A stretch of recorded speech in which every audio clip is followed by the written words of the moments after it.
What up, guys? Here's Teacher Mateus. Welcome to Speak Now English Academy. Welcome to one more lesson.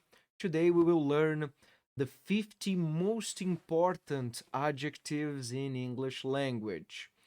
Before you continue to the video, make sure to subscribe to the channel if you want to become fluent in English.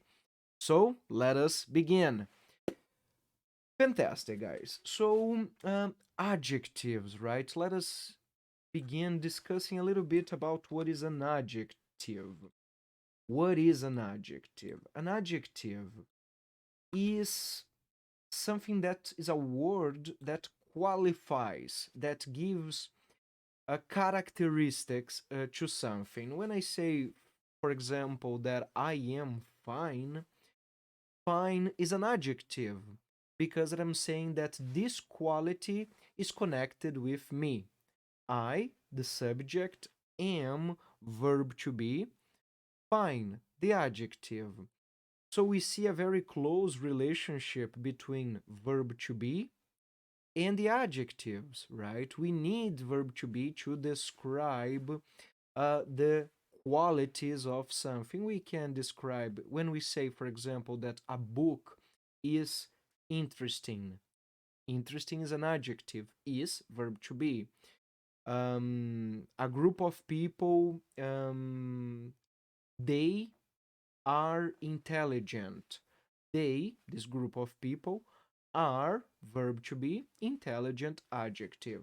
So let us see different types of adjectives in order to expand your vocabulary. Initially, we can begin with shapes. So this is pretty cool to describe objects, right? So we would have, for example, square, round, triangular, rectangular. All right. So to describe maybe a mug, yes, this mug is circular. It is round. Yes. This notebook is rectangular. All right. And then other possibilities to say deep and shallow. When you are talking, for instance, about the ocean, oh, this part of the sea is deep. Yes, this is a deep ocean. And shallow, that's a shallow river. Yes, it is. We could say, for example, it is a shallow lake, right? So the depth of the lake, it is not significant. It is shallow.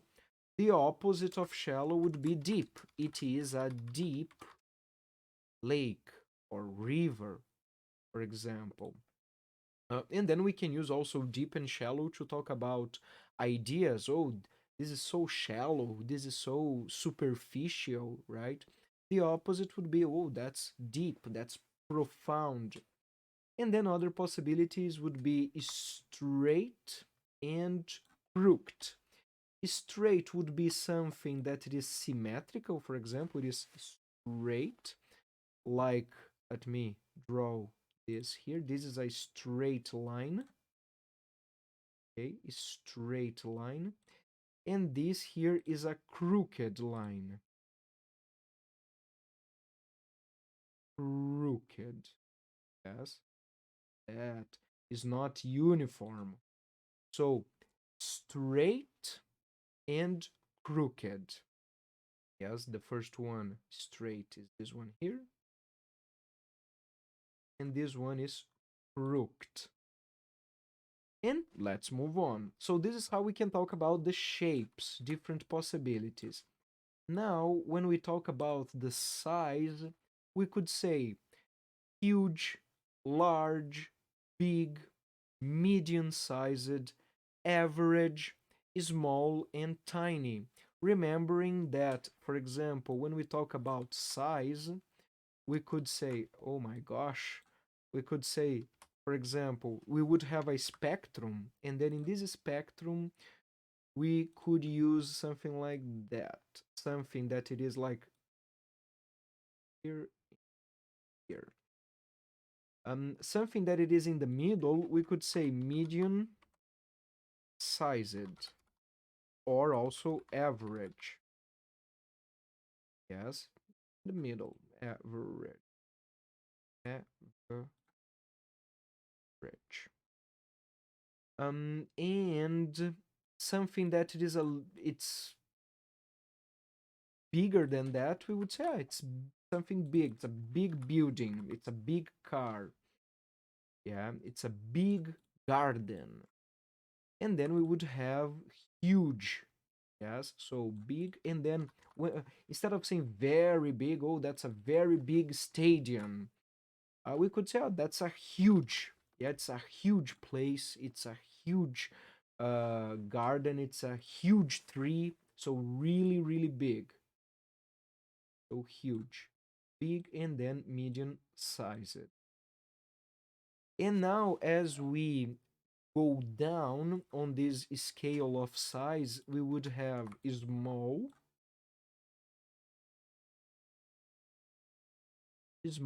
and tiny, tiny.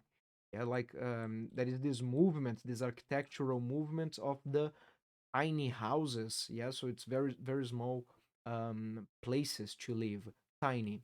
So going upwards from tiny, small, medium sized, big, and huge. So this is how we can describe size. Let us move on. We can also say thick and thin. What is the difference between thick and thin? Or thin, yes, thick and thin. Let us use these lines once again. So let me take this black line.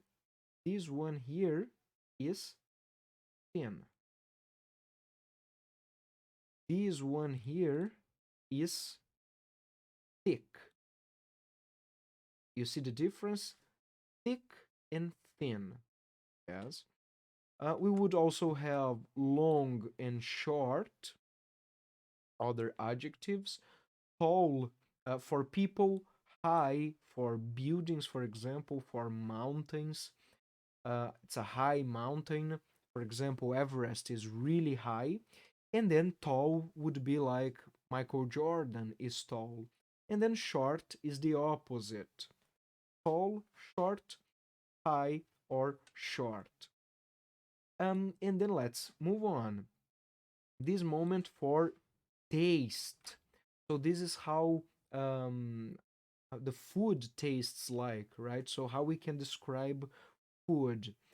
We could say that the food is fresh, it tastes fresh, it is spicy, it is bitter, it is delicious, it is rotten. Rotten, it is when the product, the life of that, for example, a tomato, a very a red delicious tomato is it's in a good validity.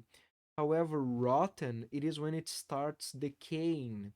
It starts losing its properties, and then fungus invades that, so it becomes rot. Oh, that's rotten, that's not good to eat, you should not eat that, otherwise you can get sick. Ripe, like a fruit in the tree, it's in the moment to be harvested, so it's ripe, you can take that fruit because it is ready. Salty and sour. Okay, so these are some possibilities for taste. And so we see, guys, all of these are adjectives. Yes, other possibility, when we describe that, and we will see in this opinion, it is beyond verb to be, how we can use adjectives beyond verb to be. But let us take a look in the adjectives in the opinion. I divided here positive and negative to make it easier, right, for us to understand and be familiar with these adjectives. And I also worked with antonyms so that you see how you can describe one element in one side of the spectrum and the opposite side. Okay, it's a antonym. For instance, when we talk about something beautiful, right? Something that it is aesthetically, visually pleasant, the opposite, the antonym is ugly. This thick line is ugly. Let's take a thin one. Let's change the color. One. So the opposite of beautiful is ugly, right? So we could say it is a beautiful place. Yes, versus it is a ugly place. It's a ugly place. So then we have here beautiful and the antonym ugly. And then contextualizing for beautiful, beautiful. Beautiful has synonyms. Synonyms, they are words that are similar to that first word. For example, pretty, stunning, breathtaking, gorgeous, attractive. These are words that are similar to beautiful. They are synonyms. Synonyms, similar meaning. The opposite of that is what we call antonym. An antonym is the opposite meaning. So we would say ugly, hideous, terrible, awful. Yeah. So these are opposite meaning. This is pretty cool to increase your vocabulary when you do not want to keep repeating the same words. Search online the word that you are familiar, like good, and then you put on your browser, on Google, for example, good synonym, and then you will see similar words, words with similar meaning to that one, or antonyms, the opposite. Similar meaning versus opposite meaning.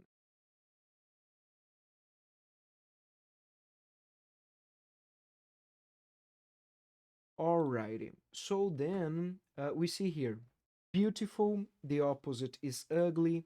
Great, the opposite is terrible. Amazing, the opposite is horrible. Perfect, the opposite is awful.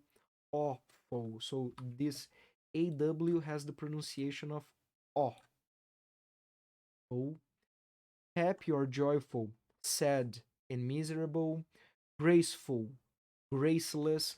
So we see very commonly in English the suffix full, like beautiful, graceful, um, hopeful, helpful. This means full of that characteristic. Beautiful means something that is full of beauty. Graceful is something that is full, is complete of grace. Hopeful is something that it is complete of hope. And the opposite is less, graceless. The opposite kind of suffix, graceless. Yes, graceful, graceless. Hopeful, hopeless, helpful, helpless. So it's quite common that we have the antonym of the word with beautiful, with graceful, for example, and then we would have less. So these are two important suffixes, full and less.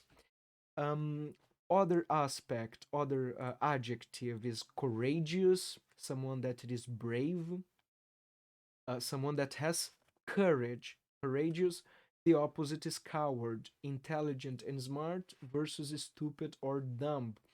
Helpful, someone that is willing to help, is a supportive kind of individual.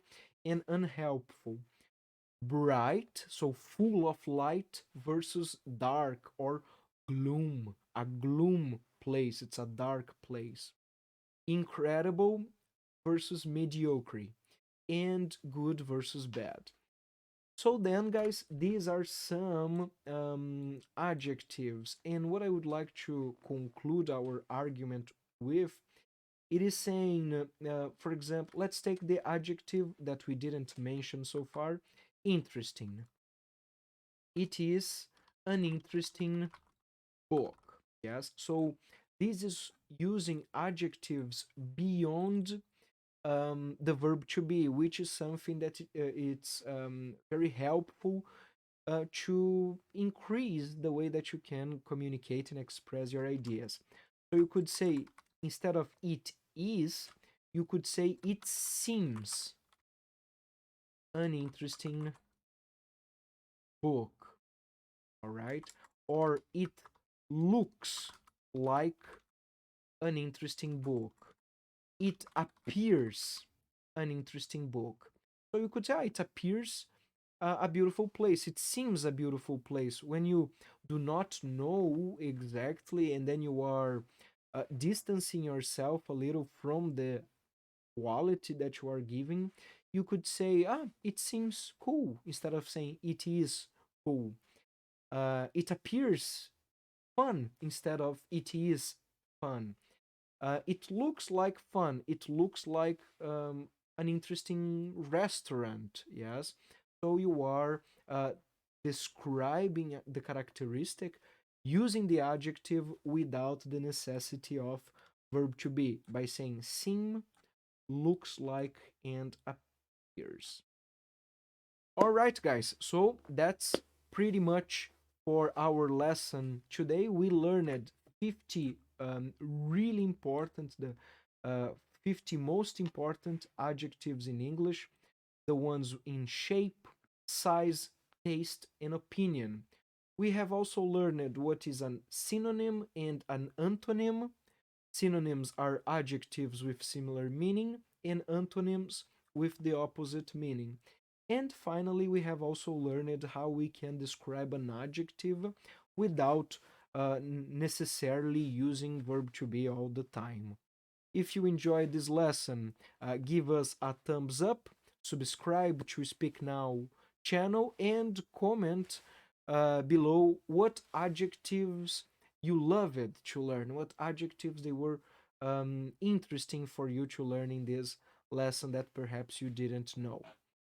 So, thank you. See you next time. Bye bye.